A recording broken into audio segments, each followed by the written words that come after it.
Welcome everyone to the first Crown seminar of 2023, as I like to call it. We're delighted to welcome everyone back to what I promise is going to be an intellectually stimulating set of conversations on the Middle East throughout the semester.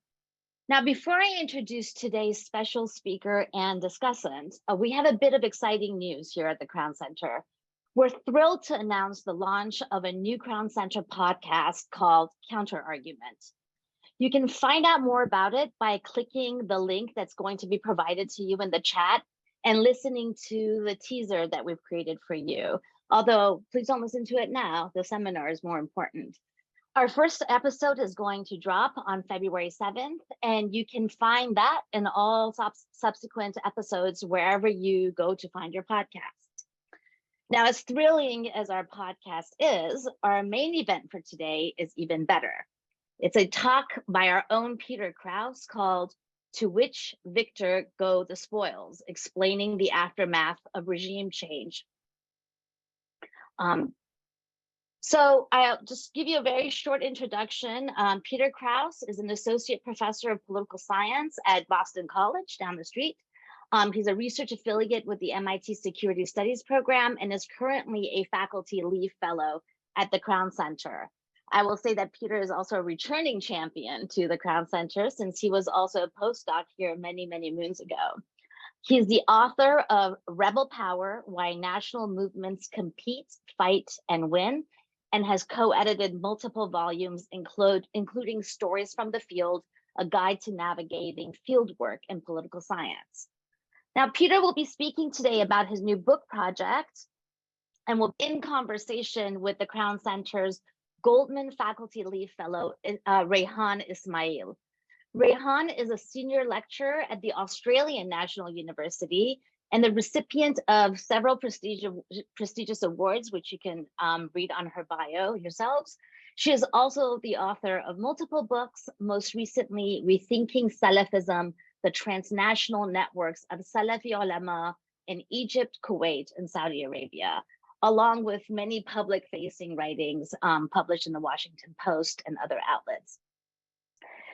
Just a reminder that, as always, Peter is going to start off with a short overview of the topic. This will be followed by a 30-minute discussion that will be led by Raihan. And then we're going to turn our attention to your questions and end at exactly 12:15. And as always, please remember to use the Q&A function and not the chat function. Otherwise, we're not going to see your questions.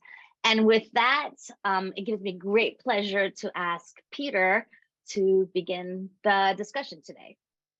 Wonderful. Thank you so much, Naghmeh. I first just want to give a big thank you to the Crown Center. As Naghmeh mentioned, I wrote my first book here as a postdoctoral fellow back about 10 years ago now, and that went very well. And so I'm working on my second book here, my second monograph, so I hope it turns out the same way.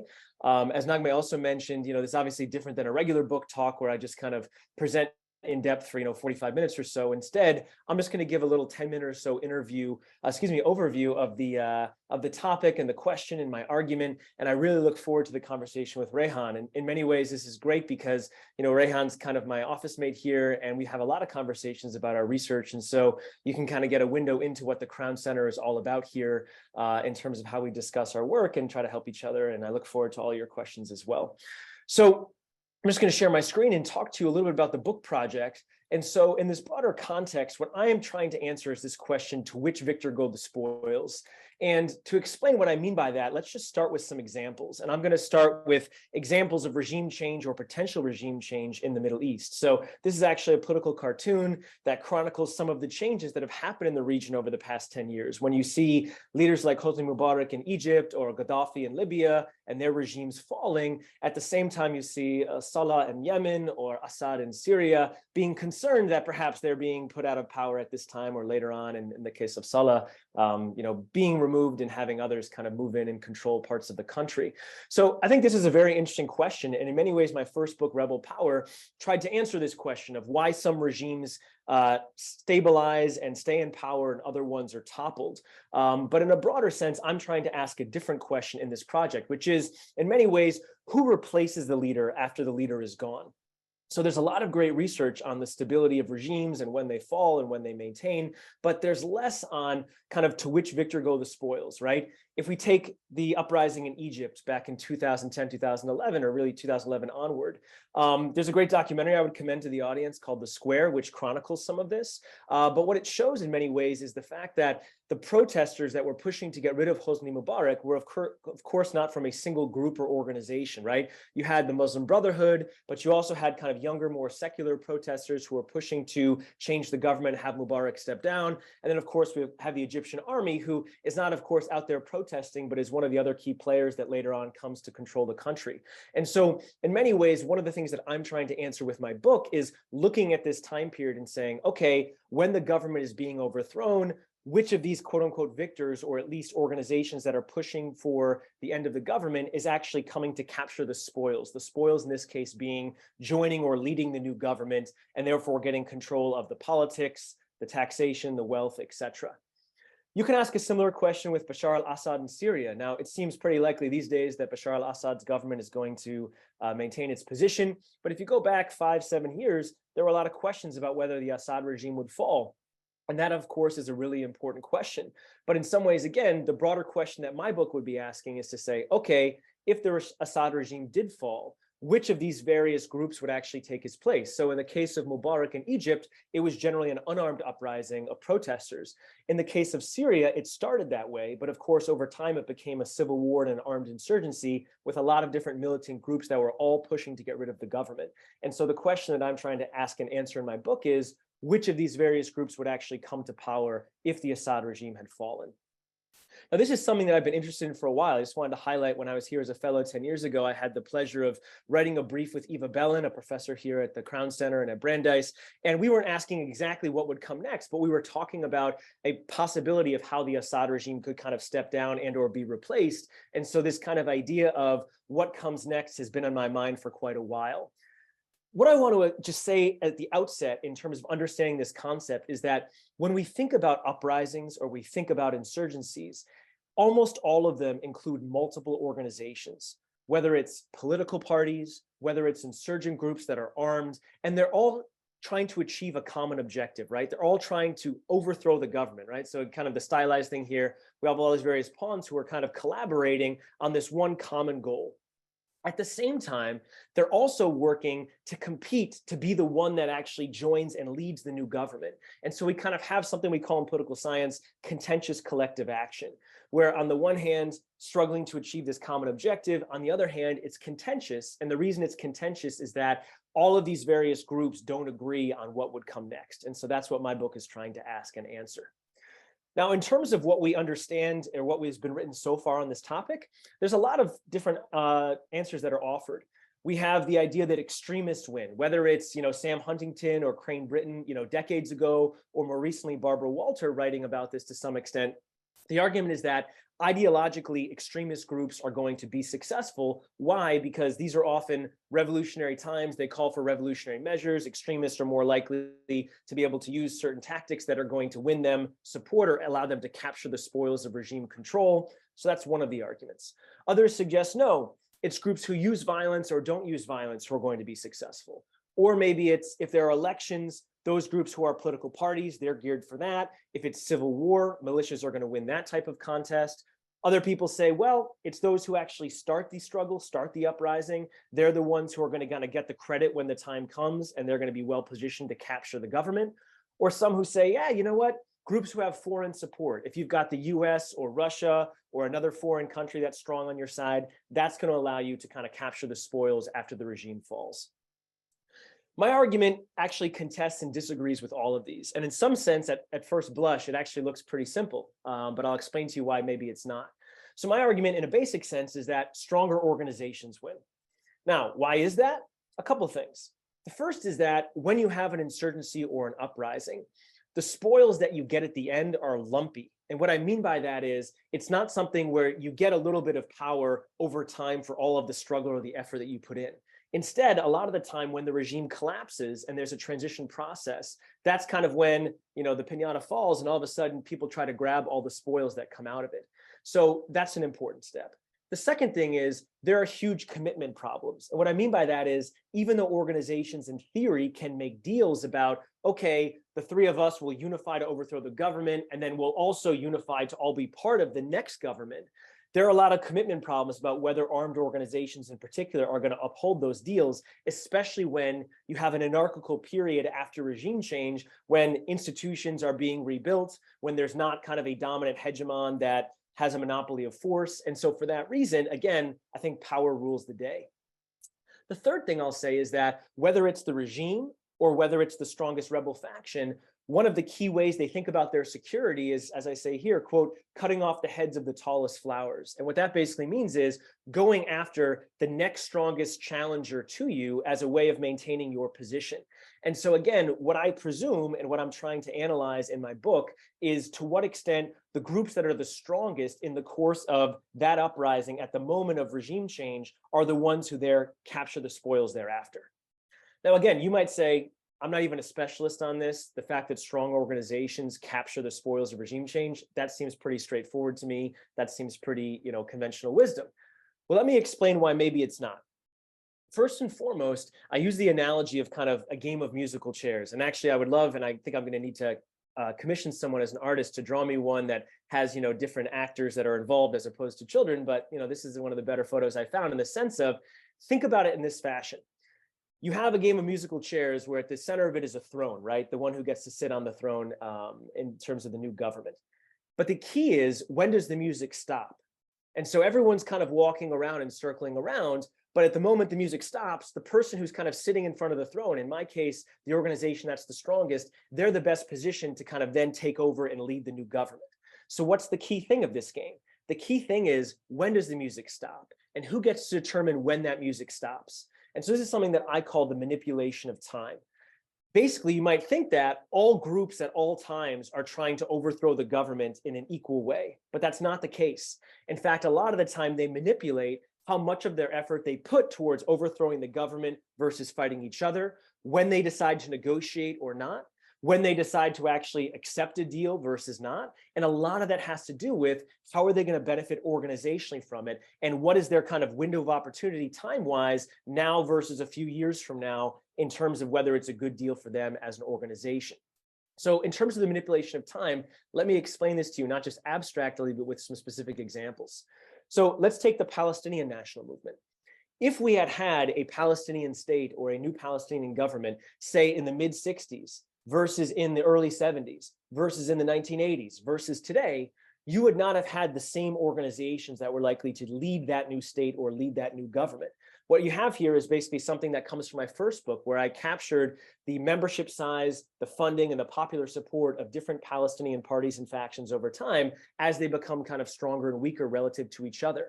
And what's fascinating is that by just looking at these dynamics of who's in what position organizationally vis-a-vis their competitors, you can predict a lot about their strategy vis-a-vis when they want regime change, but also who's likely to take power. So for example, in the late 60s, Peter, I'm so sorry to cut you off, but most of the slides are cut off and they seem very important for what you're saying. I just wanted to let you know. Apologies. Oh, I'm sorry.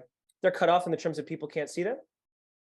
So it stops around 1970, something, that one, or they're just on the two edges, they're cut off. Apologies. Oh, okay. No, I appreciate you telling me that, Nagme. Sorry about that.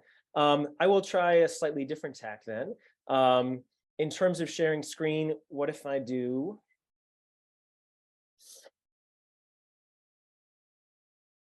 Okay.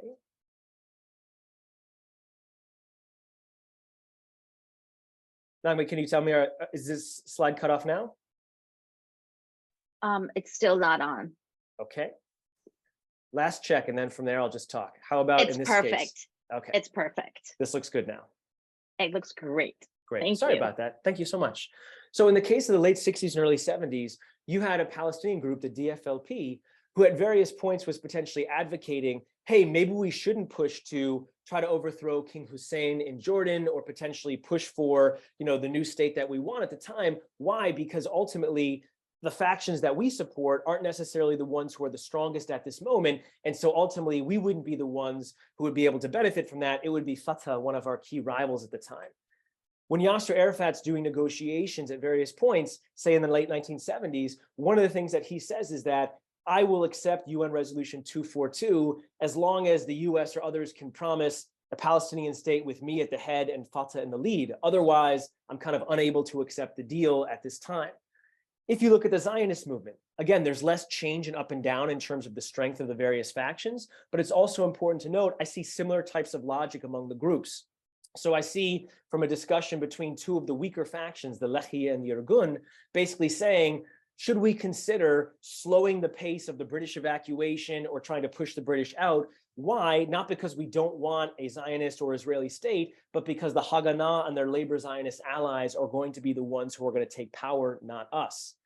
In the case of the Algerian national movement, again, you see these ups and downs. And what's fascinating is that the FLN, the group that kind of starts the Algerian Revolution in 1954 to push out the French, at the time is not the strongest faction. And yet later on, they kind of increase their strength. And so it becomes this key issue with the French of when are there going to be elections, who's going to be allowed to participate. At the same time, they're actually going out and killing a lot of the members of one of their rival groups to position themselves. So not just they get the Algerian state, but also they're the ones that gets to sit on the throne thereafter, which, by the way, they do in Algeria to this day. So one of the key things that, again, I look forward to talking with Raihan or more broadly with the audience about is this idea of how groups manipulate time for when the transition process happens, as well as what is the nature of that transition process, whether there's elections or not, when those elections happen, whether there's a civil war, and groups, perhaps not surprisingly, are always trying to make the rules benefit them in the way that they would like to or be able to take power. Now, how does this musical chairs analogy and the argument about organizations actually matter in the broader sense? Like, is this surprising in any way? I would say it's actually quite surprising, at least to foreign states, and I'd say particularly to the United States. Whether it was predictions about who would come next in the Iranian Revolution, or the aftermath of regime change in Iraq, where the United States government felt like they were going to have Ahmed Chalabi or others come to power, or it was President Obama saying that the biggest regret of his foreign policy was what happened in Libya and how they didn't adequately plan for the day after. They figured that Mahmoud Jibril or others were going to be able to come in and kind of control the country. Instead, it split at various points into three competing governments. Or it's obviously the aftermath of the longest war in US history in Afghanistan, where the Taliban comes back to power after the United States leaves. So at the end of the day, again, I do think, even if it seems like a basic answer, that strong organizations win here. Number one, there's a belief sometimes from the US or others that they can kind of create organizations out of thin air or quote unquote support ideological moderates and that they'll somehow capture the spoils of power. I think a lot of history tells us that that's not the case. But I also think it's really important to understand how groups are able to kind of dictate or at least affect the nature and timing of competition to see to which victor go the spoils. So with that, I'll stop. Again, there's much more to the project. I'm happy to talk about the field research I've done on this or how I've built a data set to kind of analyze some of this stuff, but I'll stop that for now. And I look forward to chatting with you, Raihan, about all this stuff.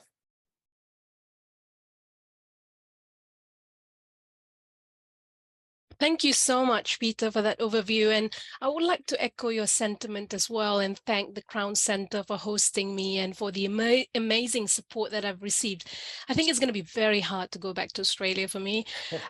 So let's, there's so much to unpack there in terms of what you've shared with us. And I think this is fascinating and insightful research. And to be honest, it's always a pleasure to listen to you, Peter. Perhaps I'll start with, understanding the project and how the project tries to assess which groups, as you've mentioned, be it rebel groups or political groups, win the spoils in the aftermath of regime change. However, we know that the aftermath of regime change is rather unpredictable. Because the political environment is constantly changing and not static. Even after one group emerges triumphant, they might not be able to stay in power. The Egyptian Muslim Brotherhood, for example, was the most organized group with embedded networks throughout Egypt and had the most capable political machinery, but was not able to retain power. And that was because of the situation in Egypt in the aftermath of the revolution that was constantly changing. So I suppose my question is, how do you navigate and manage this unpredictability in your project, and how do you conceptualize and define the aftermath of regime change? Okay, great questions, Rehan. So let me start with the second one first, because yes, if I'm trying to explain, to which victor go the spoils, explaining the aftermath of regime change, one of the key things I have to do as a social scientist is to define when, quote unquote, the end is, or when regime change happens. So I do that a couple of different ways. One is I, of course, look if there's a point at which there's negotiations where now we're going to have new elections or negotiations to kind of end the current government or replace the current leadership. I also sometimes, though, look at when kind of the fighting stops in the case of insurgencies, because even though my question is about which groups take power after regime change, I want to have that quote unquote control group or comparison of uprisings where the regime actually did not fall, either fully or at least partially. So the data set that I've created to analyze some of this stuff and some of the cases I'm looking at in depth with my field work include both examples where the government has fully collapsed and or fled the scene, those in which it's a draw, kind of a negotiated outcome where the government is still there in part, but they negotiate and allow some of the rebel groups or members of the uprising to join the government. And then cases where the government actually wins and then, the rebels are pretty much defeated, but I still want to look and see to what extent there are any olive branches extended and some of the protesters join. So that would be the first point in terms of kind of the transition process and the time period. I look at kind of all three of those types. But I think your point about not just who captures the spoils initially, but who can kind of consolidate and control it is a really important one. And it's one of the reasons that for this book project, I basically look 1, 5, and 10 years after regime change to see who's joining and leading the government. Because I think one of the most fascinating parts of the project is not just to see who grabs power, again, in those heady, uncertain days right afterwards, but who can actually hold on to it. Because as you say, just from some of the examples we talked about here, the FLN in Algeria didn't just grab power in 1962, they still hold it to this day. Whereas the Muslim Brotherhood doesn't last more than a year or so in Egypt and loses power, in this case, to the military. And so I think I would say a couple of things about that. So number one, I do capture that in the course of the project. But what I also think matters is, again, kind of that nature of the competition. And so when you have the elections that happen in Egypt, and you can go back to the various groups that were involved in the protests there was, of course, a lot of debate of when elections should happen. Should they happen quickly? Should they take a while? Should the constitution come first or not?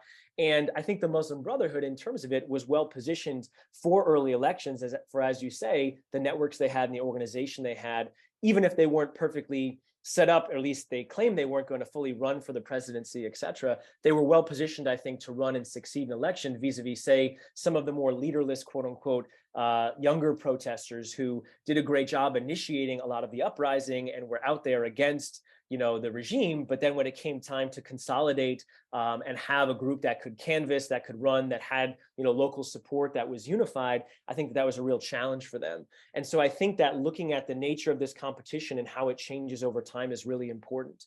The only other thing I'll say is, again, much of this book is focused on the Middle East, but the broader data set goes beyond the region. And one of the places that I did fieldwork over the break was actually in South Africa, looking at the regime transition post-apartheid. And you see these same types of transition elements of timing where the National Party, who had set up the apartheid regime, in one sense, they start to make these laws that are about dismantling apartheid, but there's a narrative about how, oh yes, and now Nelson Mandela and the ANC just come in. But in reality, and this comes out not only in sources I've read, but from some of the interviews I did, the National Party, kind of like Gorbachev with perestroika and glasnost, was actually trying to manipulate things to remain in power and to create alliances against the ANC and to some extent tilt the rules against them. Ultimately, they were unsuccessful, but that doesn't mean that wasn't what they were trying to do. And so I think that gets a lot to what you're saying about the 1, 5, and 10 years or this time period thereafter, because the rules of the game aren't always constant there. And so who's able to control them, the timing of when these competitions happen and the nature of that competition, that to me is the key factor, precisely because, as you say, it's an uncertain anarchical time period.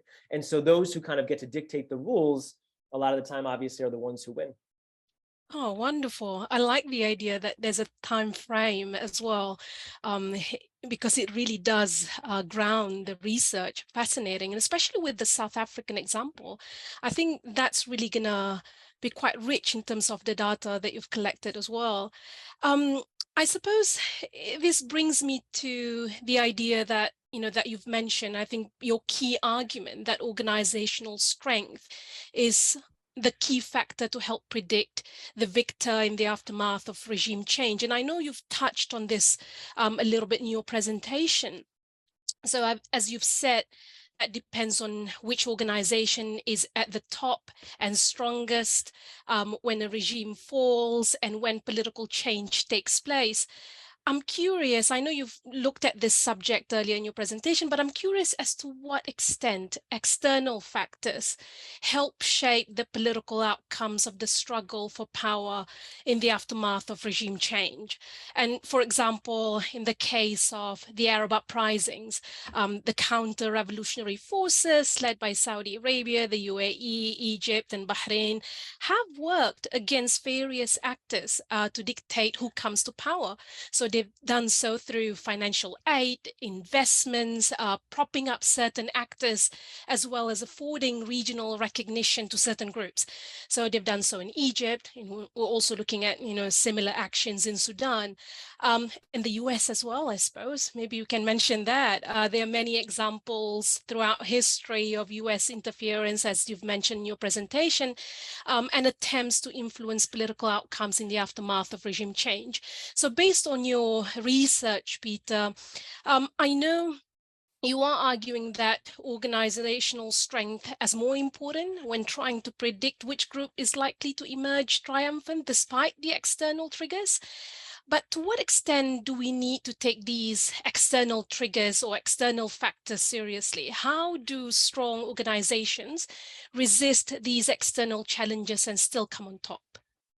So I think it's a great question. And to be clear, this is of course social science. And so there are a number of cases that I've analyzed where foreign support can kind of win the day. So even though I think that strong organizations win more often than not, there are some cases where you have foreign imposed regime change or foreign support for kind of maybe weaker actors that keeps them in power, at least for a time.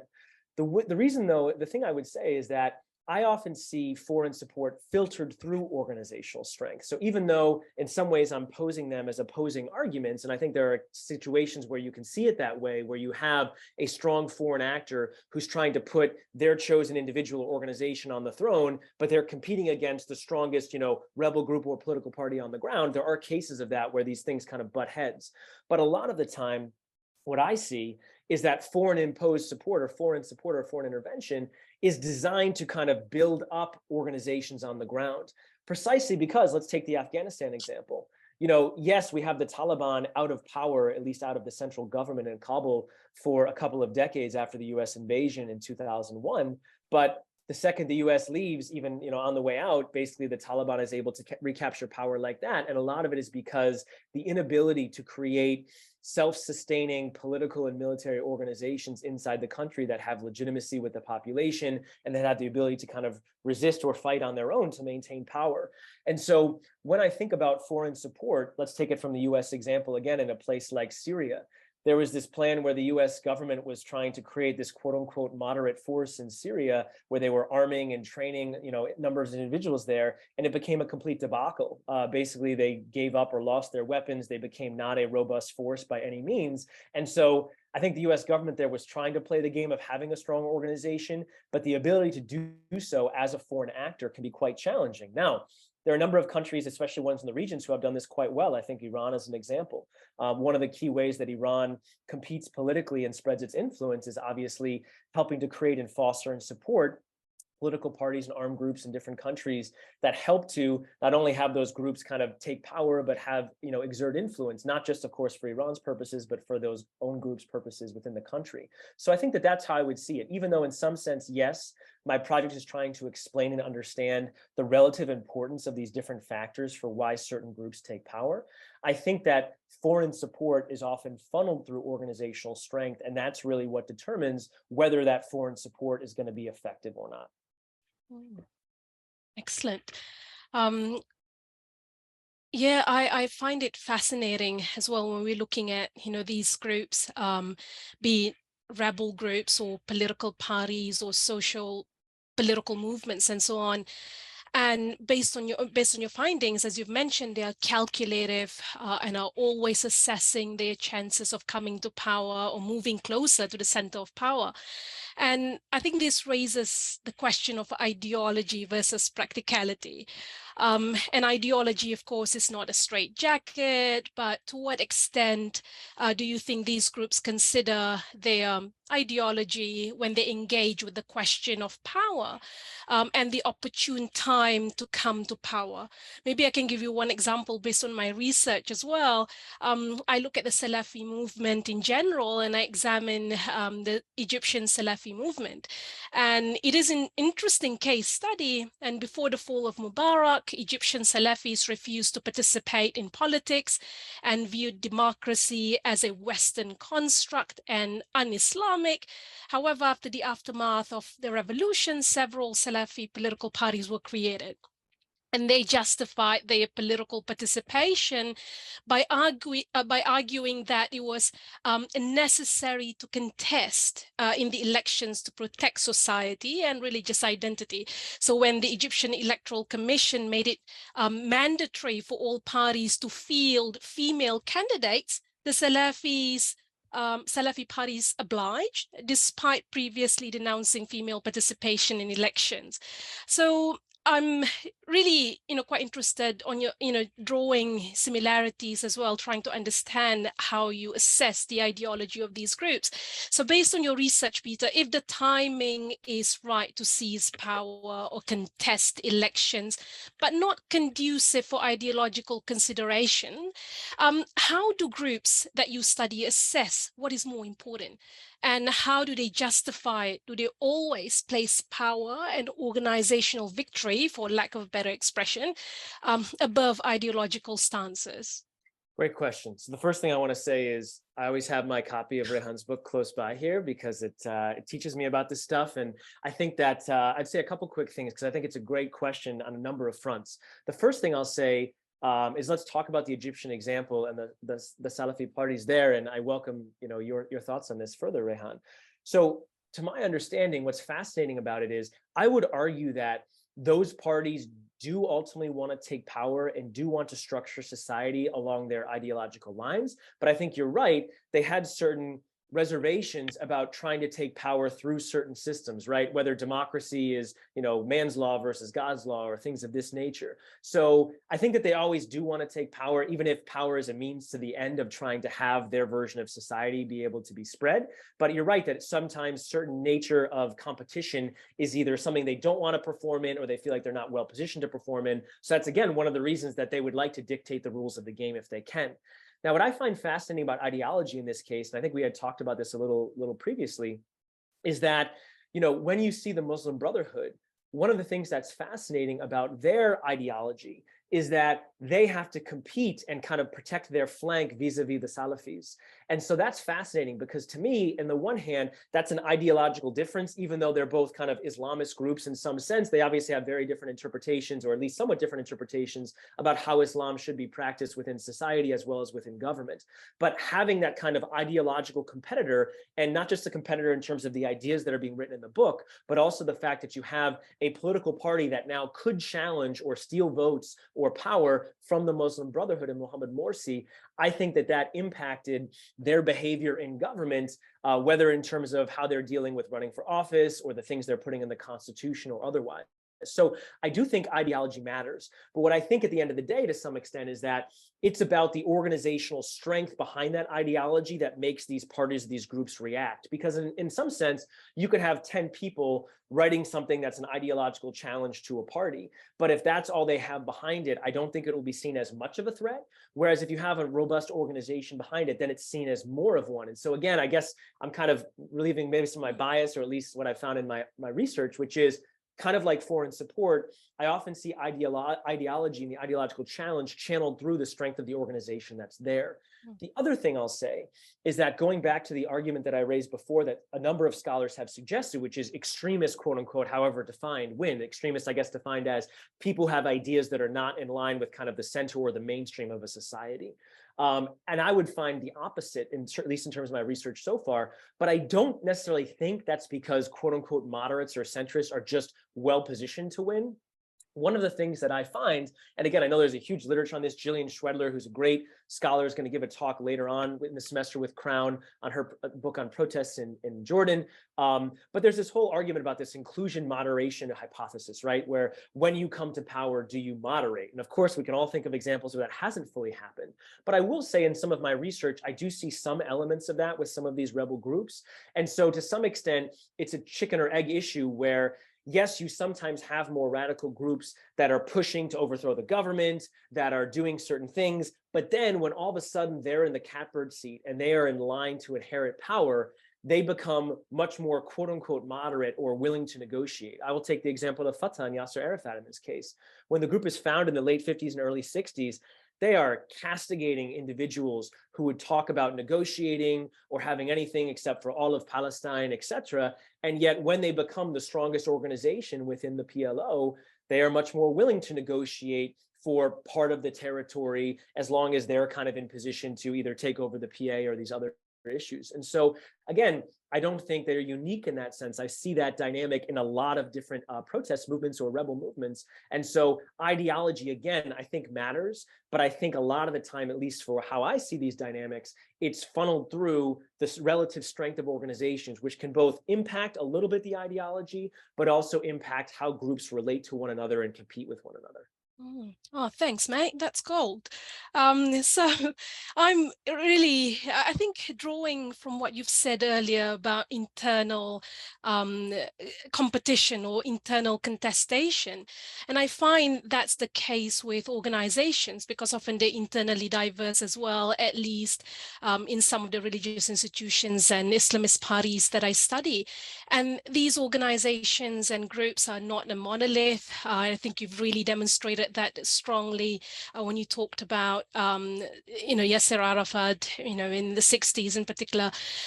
They constantly battle internal competition and internal contestation on various grounds, be it religious, be it ideological or political.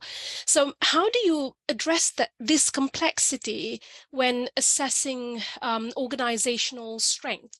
And especially how these groups that you study maintain organizational cohesion in the aftermath of regime change. So based on your findings, are these groups more likely to maintain unity, or are they more divided when power is perceived to be within their reach?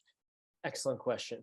I'll give a shout out to Michael Woldemariam, who is a professor. He was recently at BU. I think he just moved down to College Park, but he has a fascinating book on Eritrea, but also more broadly on how groups do exactly this, which you mentioned, Raihan, which is sometimes when power is in reach, they fragment and splinter because, they were kind of this idea of contentious collective action. They were working together when they had this common goal of getting rid of the government. But now all of a sudden, when the government's gone or about to be gone, you can see fragmentation. So absolutely, I think there's good evidence of this potentially happening. But let me talk about how I handle that in terms of my book and give you some more examples here.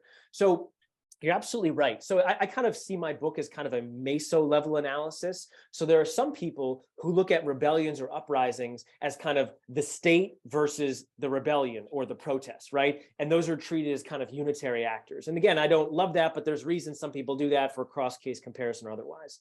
Then there's kind of where I am, where I say, okay, I'm looking at the state versus the rebellion or versus the uprising, but I'm looking at all the different factions and groups that are inside of that and distinguishing them and talking about how I think the dynamics between them is the key part of the story about A, whether the government falls, which is my first book, Rebel Power, or B, which ones take power after regime change, which is this book. There's another level down, which you're kind of hinting at, which is guess what? Those groups themselves are not unitary, right? And there's different individuals and factions inside of those same organizations. So I grant that. And in terms of my research, I definitely try to capture that with the interviews I do and with the archival research I do to get the various perspectives inside of an organization. So I grant that, but I do keep a lot of my analysis at the middle kind of organizational level. The reason being that when I'm seeing how these actors behave in terms of how they're trying to capture the spoils and dictate the rules, or when they come into power. So let's say the leader of this organization comes to power, I find often that they're then giving spoils, whether it's wealthy benefits or ministerial positions or otherwise, to current or former members of their same organization. So I find that kind of organization being the key entity for kind of and for lack of a better term, the rentier state or the distribution of these types of goodies. Now, that being said, as you say, there absolutely is fragmentation. So how do I deal with the fact that you have organizations that split open or sometimes are loose together? Or let's take like example like the FLN in Algeria. They have both the ALN, their military, alongside kind of their political wing, right?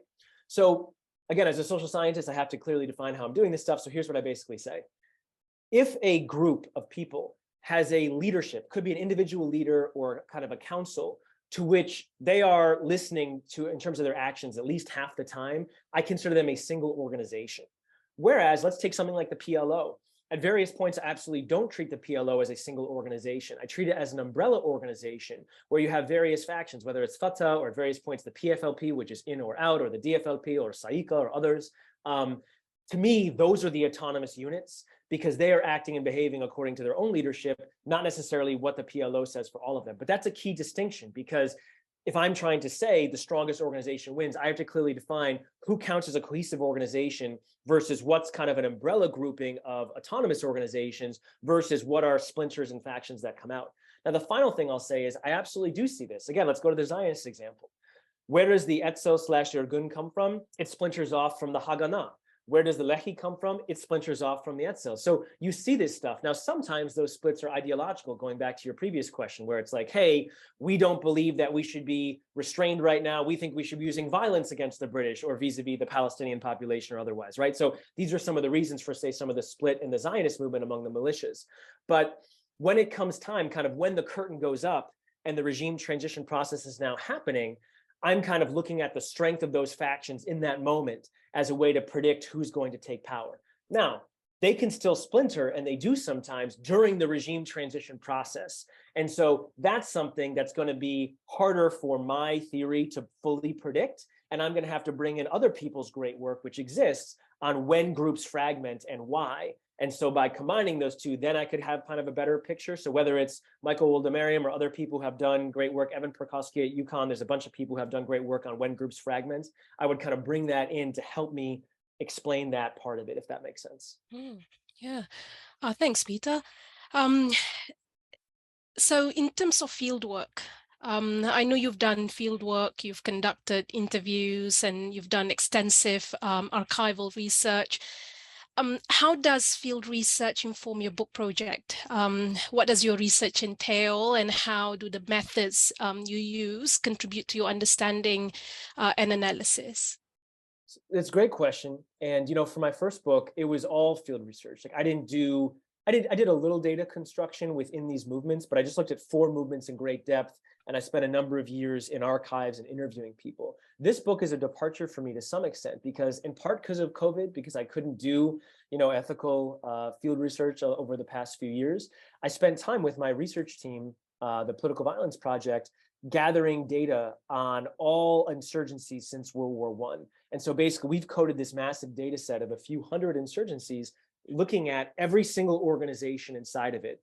And then not just the basic stuff about, what their ideology is and when were they founded and, what type of tactics they use, but also we look at where are they 1, 5, and 10 years after regime change? Are they joining the government? Are they leading new government? Is there a civil war during that period? Are there elections during that period, et cetera? And so one of the things I think this will allow me to do is to come up with more generalized answers about, okay, what factors seem to correlate with which groups are coming to power? Now, at the end of the day, my biases are still as more of a quote unquote qualitative researcher. So I do think that the data has some influence and is important to get a sense of general trends. But I really believe strongly in kind of process tracing and digging into particular transitions to follow these exact dynamics that I talked about at the outset. Like if I really want to see who's controlling the timing of when things happen or why there's an election versus not, that's when I feel like I need to not only go into great secondary source histories, but also go into primary source documents that can analyze these discussions and debates and negotiations, as well as interview people who are at the table. So again, for example, over the break, I was interviewing, members of the National Party and the ANC who were involved in these negotiations in South Africa, just as I've done previously when I'm, interviewing Palestinians for Palestine or Zionists for the Israeli case, to understand their organization's perspective on this. Now, what's fascinating is that they will always say, we are doing this for the good of the movement, et cetera. But they'll always say the other group is being very selfish in how they're doing it. But you can triangulate from their answers some of this. And nonetheless, I think people are honest about what they're trying to advocate for. And so by piecing that together, I think I can get a nice picture of kind of a longitudinal case study of how these transitions happen and which groups are able to capture the rules and the timing of the game, which to me is often dictating the outcome. So they were happy to share everything with you. Oh, great. Oh, sorry, I missed the first part. Yeah. So of course, people aren't willing to share everything with you, right? As we know, we could talk in depth about field research. Like you can't just parachute in and everyone's gonna, bear their life story to you, right? Which is why, especially for my prior book, I spent many years living in a variety of places, building up trust and letting people hopefully understand the type of work I'm doing and, hopefully why they want to, be a part of it and contribute to the knowledge of it. But yeah, it's a challenge. Like not everyone will talk to you. But I will say for this project, it's been a bit easier. My previous project is about why groups are able to successfully overthrow governments. This is more about who captures the spoils afterward, often involving elections or competition that for a variety of reasons, I think is a little less sensitive. And so at least so far, people have been willing to talk with me because it's more quote unquote regular politics. But there's always, of course, concerns because as people have written about before, like the context can change. And so especially if you're studying an ongoing regime change process, people who, again, let's go back to the square example in Egypt, people who are doing interviews or doing a documentary and think things are going to be fine. And then all of a sudden, a more authoritarian government comes in and they're prosecuting some of those people. That can be a very concerning thing. So I believe strongly in the importance of field research for this type of work, but I think you have to be very reflexive and conscientious about how you do it and who you're engaging with. Thanks, Peter. That's a wonderful answer. When I said that, so that you're willing to share everything with you, that's my Aussie humor, by the way. But you've, but you've, just extended on answering the question, which is wonderful. So we get to hear more about how you've done your field work as well and conducted interviews. So when I think about this project, it has many ingredients to inform policymakers on political groups' dynamics and operations in the aftermath of regime change. So how do you grapple with the real world implications of this book? Are you trying to provide advice or alter state policies?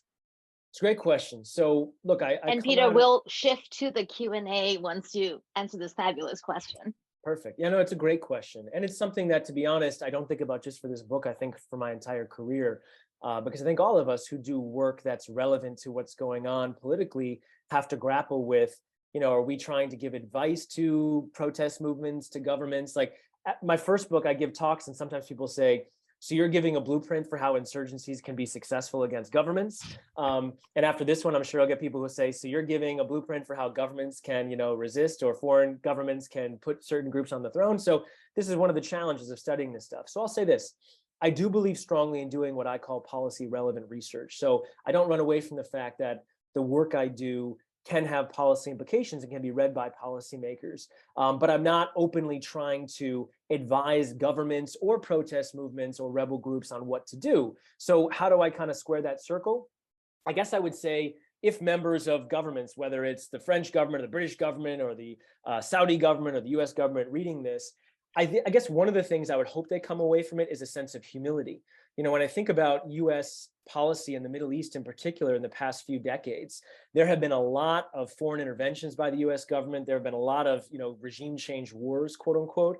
And I would say that very few, if any of them, have gone the way the US government predicted or wanted. And that matters not just, of course, for the US government, but for the people in those countries who have had to deal with the death and destruction and the aftermath of these very turbulent events, to say the least. And so I think one of the takeaways from my research can be, look, yes, we can have maybe some sense of what groups might come to power, but guess what?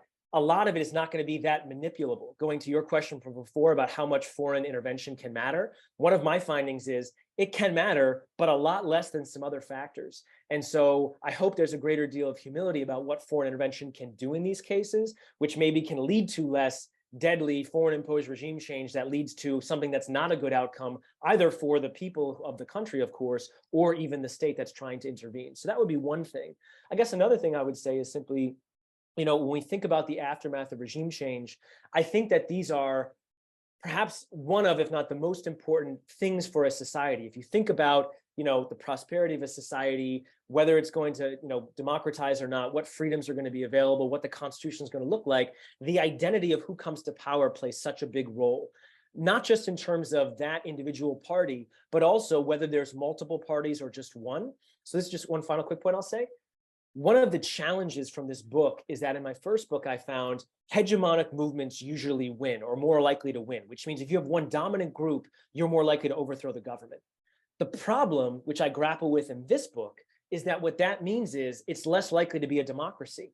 Because if you have a single dominant faction that's left standing when the government falls, they're not that likely to want to share power or create rivals. So the thing that you need for democracy, pluralism, multiple significant groups, makes it less likely that you'll successfully overthrow the government in the first place. And so that's a reality that, I'll be honest, me personally, for my own values, I don't like.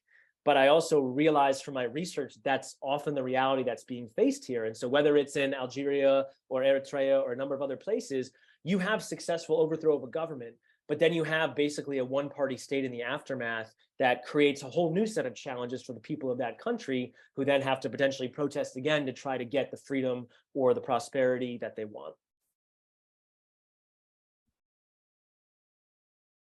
Thank you both. I feel like as an historian, I'm obligated to make some kind of joke about the differences between our disciplines, but I can't, because both of you in conversation with each other and in your own way have just really shed such light and with such clarity on this really complicated question. And so I think I join everybody who joins me in saying thank you so much for that.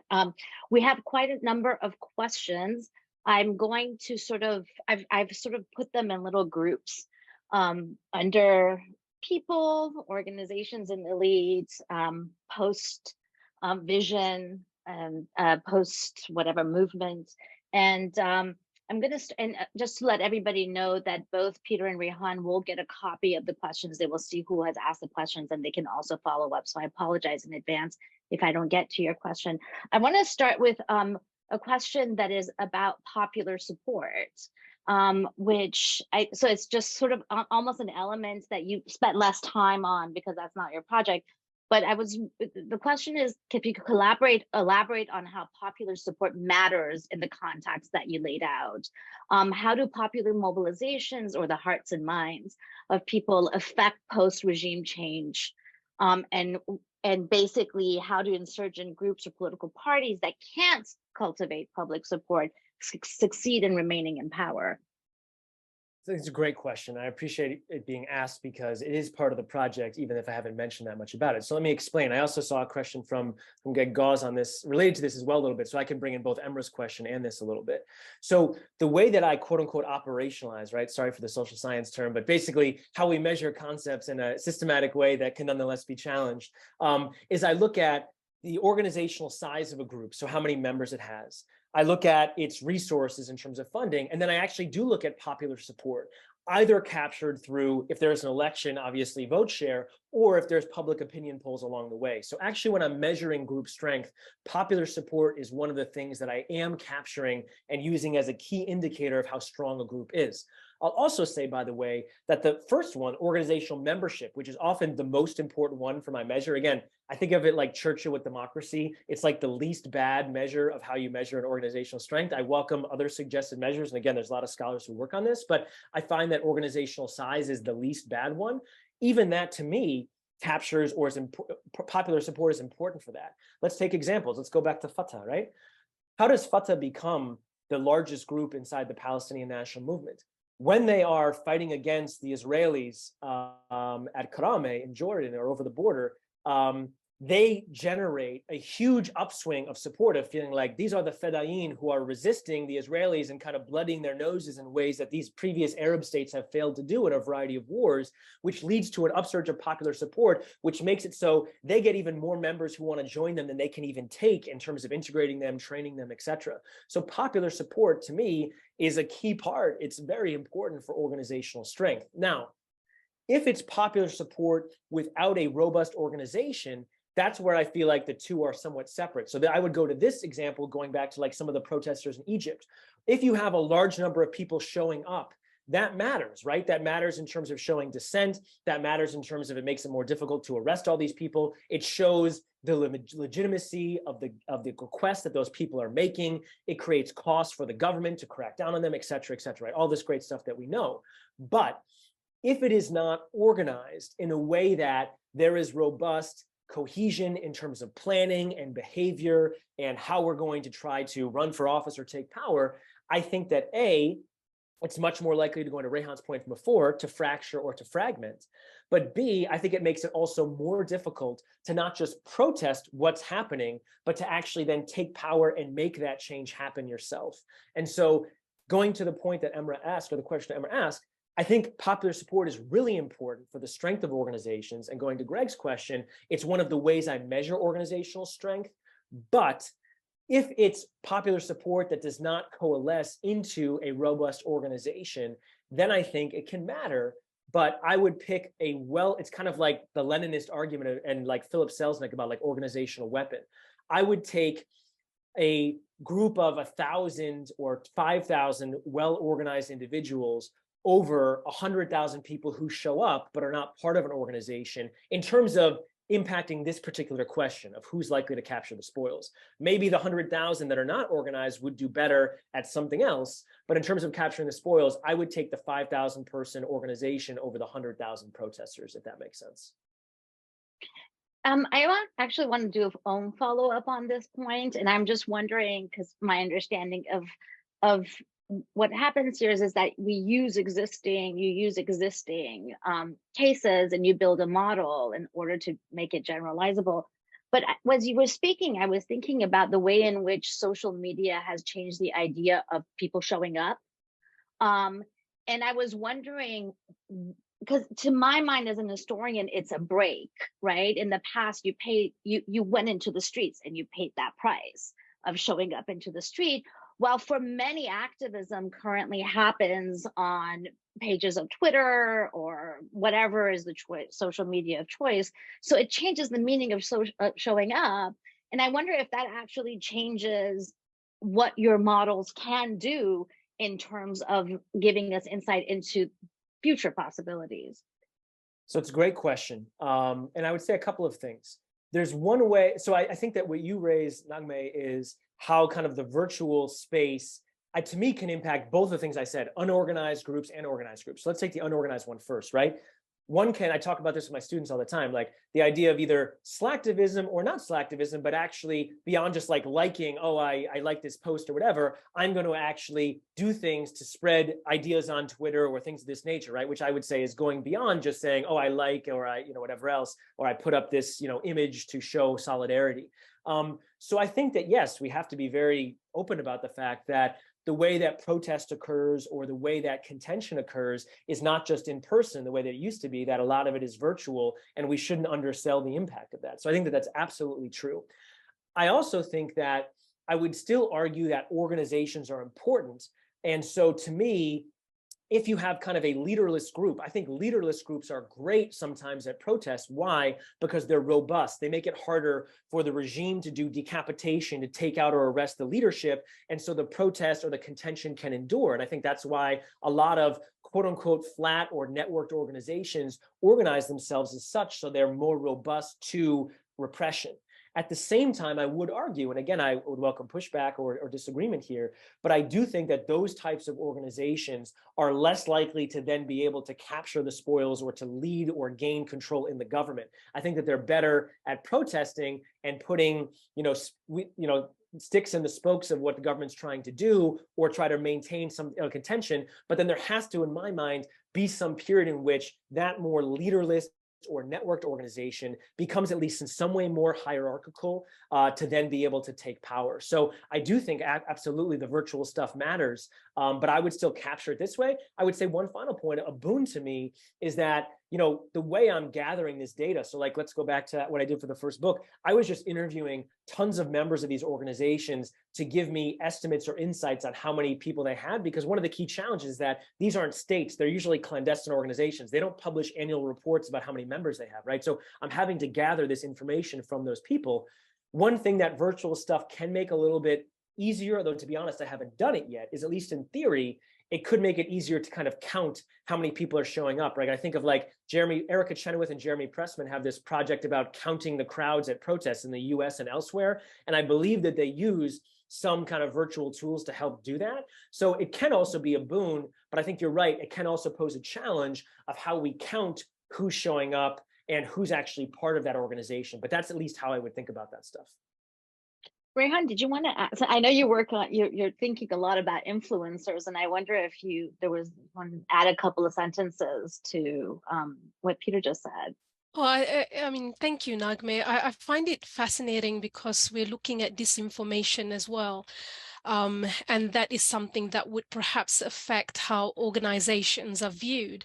So for me, that is something, to be taken into consideration when we're looking at perhaps organizational strength, as Peter was mentioning, to what extent reputational damage affect organizations, particularly when you're dealing with disinformation, misinformation online, and so on. So it's actually a question to Peter as well, to get him to talk about how organizations respond to these challenges. And if you could just clarify, Raihan, respond to the challenges of having to use the virtual space? Or... Yeah, because I think that's particularly, going back to Emrah's question on popular mobilization, because sometimes opinions shift. And one of the challenges that organizations have faced, particularly in some areas, is they have to deal with disinformation, reputational damage, and how stories are circulated about them, and so on. Yeah. So here I'm thinking, in the aftermath of regime change, for instance, do they have to deal with such challenges, and how do they navigate these challenges? So great question. So let me just say off the top, because I always like to be clear about the things I know and I don't know. You can see from my examples that a lot of what I'm doing is actually probably in the period before we're, having social media or otherwise, in part because I'm also really only in depth looking at cases that have at least 10 years after there's regime change. So I think that this question bears a great deal on me being able to translate my findings to kind of the present day, which is very important and I do want to do. But I'll also say one of the reasons I probably haven't incorporated a lot of what you're bringing up with this technology to my previous presentation or book is because a lot of the cases I'm looking at are somewhat like pre-2000, if that makes sense. But nonetheless, I'm happy to keep engaging on it. So I would say this. I do think that there are some similarities, even though the medium may have changed. It's not like groups previously didn't care about PR. And that's one of the reasons, going back to your point, Raihan, about fragmentation, I think a cohesive organization is so important, because being able to have a clear message about what your demands are, what you're willing to give as concession, what you're saying in response to how you're interpreting or framing the given issue, all that's really important. And even if before it wasn't happening on social media, some of the stuff I've done in my previous research for this project is looking at radio broadcasts of groups and how that helps to dictate how the group wants to be perceived, how they're trying to mobilize people, when they're putting up pamphlets, etc. So I do think that social media has some unique qualities, right, about networking and one-to-one connections that a pamphlet or a one-way radio broadcast does not. But I think that there are some similarities there in terms of messaging, which is why I would agree it does matter for the group in terms of how they're trying to build their strength or build their image or signal to the government if they're willing to negotiate or things of this nature. So I think all of that matters. I do think that the additional challenge would be, as you're saying, before, if someone put up a pamphlet or give a radio broadcast, the average citizen did not have the ability to respond in the same way, right? So social media, I think to some extent, has empowered or flattened the strength of kind of media across the population. And I think groups have to contend with that a great deal. So it's also why I'm open to the fact, I haven't yet seen it and been fully convinced by it, but I'm very open to the fact, and this goes back to maybe some of the origin of Emrah's question, that the game that I'm describing is going to evolve and be different going forward in the future. It may be true up until the 2000s that these kind of clear, identifiable political parties or rebel groups that we have a decent understanding about how they're organized and how they function, they're the ones who are taking power in governments. But going forward, even if I'm right that we have these leaderless networked organizations that are getting better at protesting governments, and they haven't fully seized one of their own yet, that could change. And the type of organization that we see that actually comes to power is this, or maybe that transition process I mentioned to Naghmeh, where you go from a leaderless network group to now being hierarchical to run for office, will happen. I haven't really seen that just yet, although I welcome examples, but it is a challenge, right? Again, this happened with the protesters in Egypt, where they were successful at getting Mubarak to step down, but then they were like, okay, what's next? How can we organize to now win these elections, even if we don't want them yet? And we're going up against the Muslim Brotherhood, who's this well-organized group that's been there for decades. And so I do think that networked and leaderless organizations, many of which exist or function virtually, are having to grapple with this issue. But I don't know if they've solved it yet, but they could, and it could change how I potentially interpret or capture what is an organization in terms of the players that I'm analyzing. This is great. I mean, so, we started out by talking about, the people, popular support, and you just talked about leaders and leaderless groups. One of my favorite things to think about when it comes to social movements is the mid-ranking people. So there's a question about mid-level state officials who often survive regime change. And the question, and the person says, as opposed to heads of ministries or leaders. So what impact do these mid-level people have on the pattern of political transitions that you've talked about? This is an excellent question. And to be honest, it's something on my list of things I want to study more, but I haven't yet in depth to the way I want to. But I'm going to still give some initial answer because I've read about this in a number of my cases, even though I've done some interviews actually with people in the judiciary in some of these contexts that would qualify. But I think it's fascinating. So let me just say some stuff about it. And again, you get a sense, as we see here, that I've built this data set, I've done a bunch of field work, I've written a draft of my theory chapter and other things, but I haven't yet cohesively put this all together, which is why I'm here this year. So some of these things I don't have the perfect answer yet, but I nonetheless think it's a great question. So let me say a few things. First is this.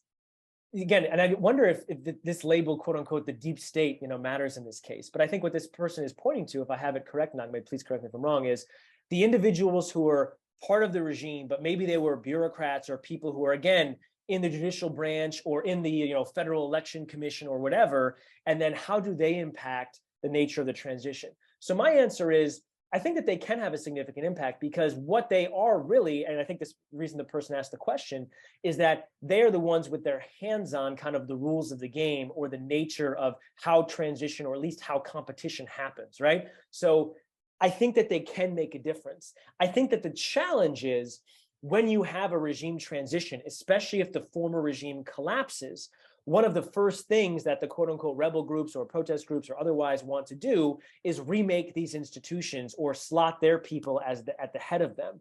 So one of the things that I see in a variety of the examples I've already mentioned is that even if those kind of middle level bureaucrats are not replaced, they have less of an ability to kind of control the way things are run than they may have if parts of the regime had been maintained because of who's in power now, and the fact that sometimes one of the things that the new groups who take power try to do is absolutely change the way competition was happening before, either because there weren't previously democratic elections, now there are, and so they're going to be set up wholesale, or there were democratic elections, but they weren't really free and fair, or there was a democracy, but the new group doesn't want a democracy because they don't want to have competition. And so they're going to squelch the existence of other political parties. So what I do think is that those individuals are fascinating people for me to interview because I think they kind of have a front row seat seeing how the rules of the game change in terms of the nature of the competition. So I think, going to your question, they're incredibly valuable to understand the question I'm trying to answer.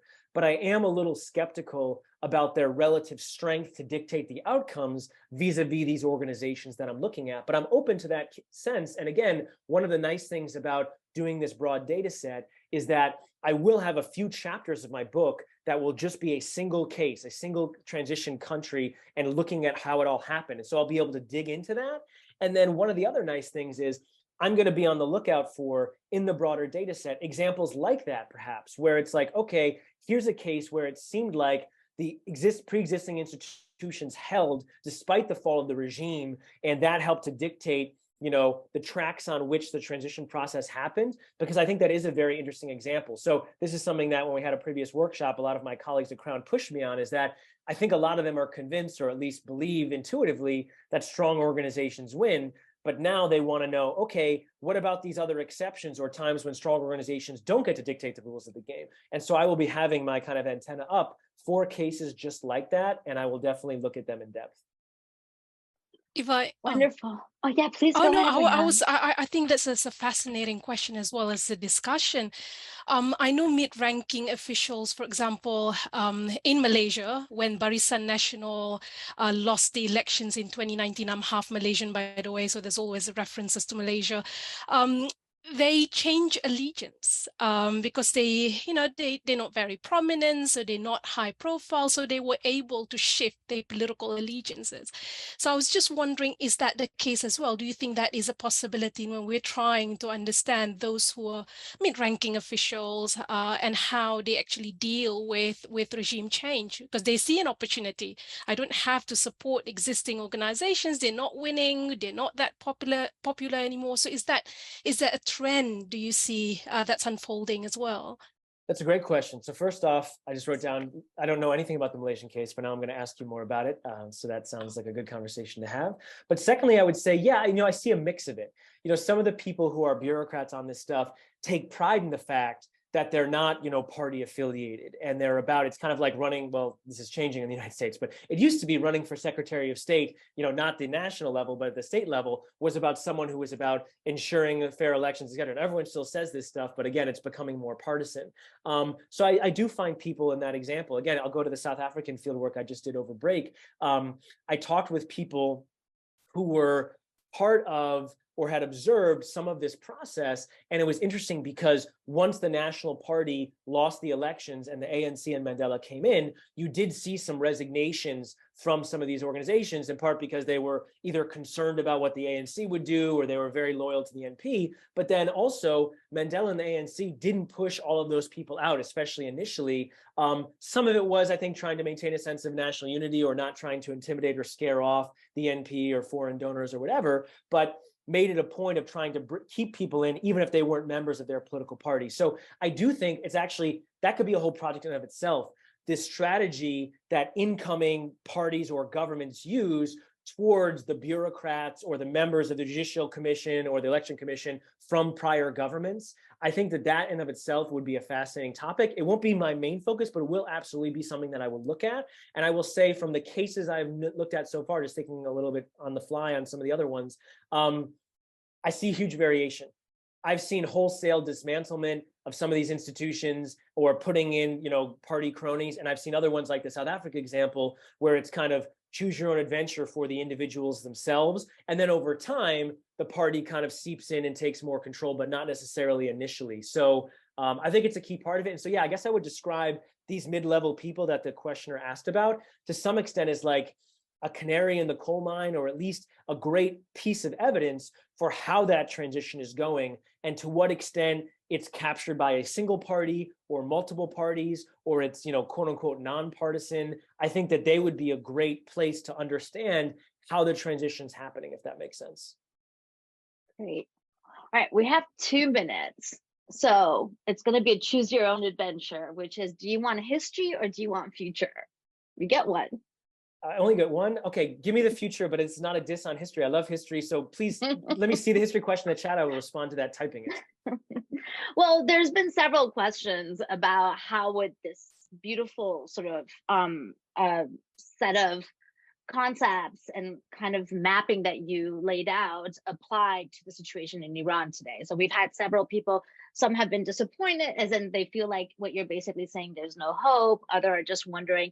So let me ask the question though a little differently, and you don't have to answer it obviously, but what are the question of among the Persian media people, it's just like transition.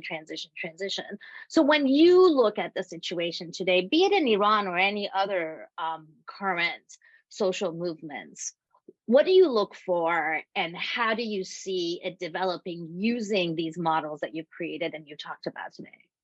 Okay, great question. So I would separate it into kind of 2 phases or parts, right? The first is the protest part. And again, I'm not an Iran expert. We have an Iran expert right here on the call, Naghmeh, who can correct me on any of these things. But what I would think about this is that one can have hope that there can be policy change or even hope that a government can fall without having, super robust organizations. Like there are examples of this. And again, I think of Erica Chenoweth and Maria Stephan's work or others who they argue that nonviolent protest has actually been more effective than armed rebellion at getting policy change or regime change. And yes, it doesn't mean because one is unarmed or nonviolent that one is not organized. Oftentimes these are very, sophisticated organizations that are doing civil disobedience or otherwise. So that's important to note. But I do think that those things can be successful. So I just first want to say, I'm not saying that it has to be a well-organized armed rebellion to kind of change the government or something. But I would go to this second phase and then say, okay, let's go through the hypothetical that the government in Iran falls. And to be clear, my bet would, again, and I'm someone who would not be sad to see that, but I don't think that's going to happen, especially in the short, at least in the short term. But if it did, what would I think would come next?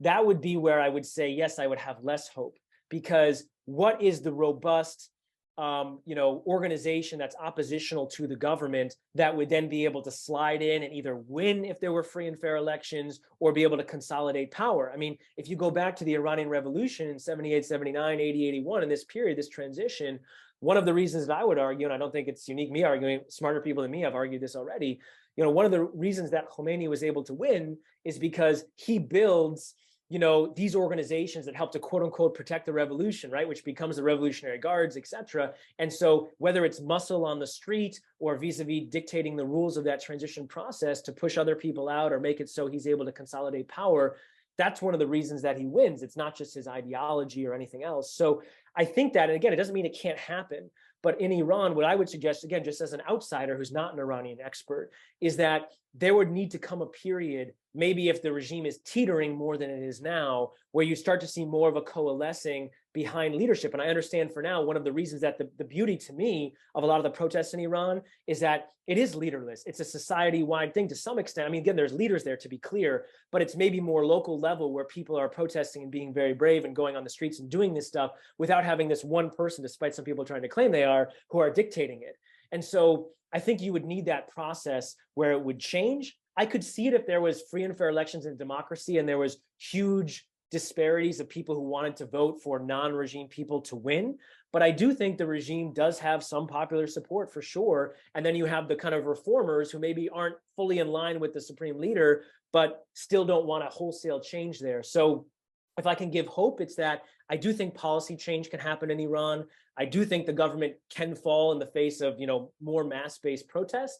But in terms of capturing the spoils, yes, I do think at least history would say on average, having a robust oppositional organization is necessary if you want to win that key transition period. Great. Well, I feel so lucky that I get to just leave my office now and continue having this conversation with the two of you. Thank you both so much for setting us off on the new year in such a fabulous way. Please, those of you who are here, please join us on March 1st. We're going to have Jillian Schwedler, that actually Peter did mention during his talk, talking about Jordan. And with that, again, thank you, Raihan. Thank you, Peter. And thank you all for attending. And we'll see you in a month. Thank you so much to everyone. If I didn't get your question, if you email me, I will happily answer it. But thank you so much for coming. Thanks, everyone.